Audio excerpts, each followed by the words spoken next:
Minecraft জঙ্গলের ভেতর একটি রহস্যময় নদী ছিল। গ্রামবাসীরা কখনো সেই নদীর কাছে যেত না, কারণ সেখানে থাকত এক বিশাল কুমির। সবাই তাকে ডাকত গ্রিন শ্যাডো। একদিন এক অভিযাত্রী ছেলে সাহস করে নদীর ধারে গেল। হঠাৎ পানির ভেতর থেকে কুমির লাফিয়ে উঠে তার নৌকায় আক্রমণ করল, কিন্তু ছেলেটির হাতে ছিল ডায়মন্ড তলোয়ার। যুদ্ধ শুরু হলো। নদীর ভেতরে কুমির শক্তিশালী কামড় দিয়ে আক্রমণ করছিল, আর ছেলেটি ব্লক বসিয়ে রক্ষা করছিল। যখন মনে হচ্ছিল ছেলেটি হেরে যাবে, তখন সে বুদ্ধি করে নদীতে লাভা বালতি ঢেলে দিল। পানির সাথে লাভা মিশে তৈরি হলো অবসিডিয়ান ব্লক। সেই ব্লকে আটকে গেল কুমির।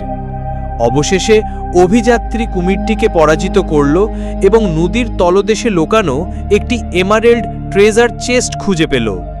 গ্রামে ফিরে সবাই অবাক হয়ে গেল, কারণ এত বছর পর কেউ প্রথমবার কুমিরকে হারিয়ে ধনসম্পদ উদ্ধার করতে পেরেছিল।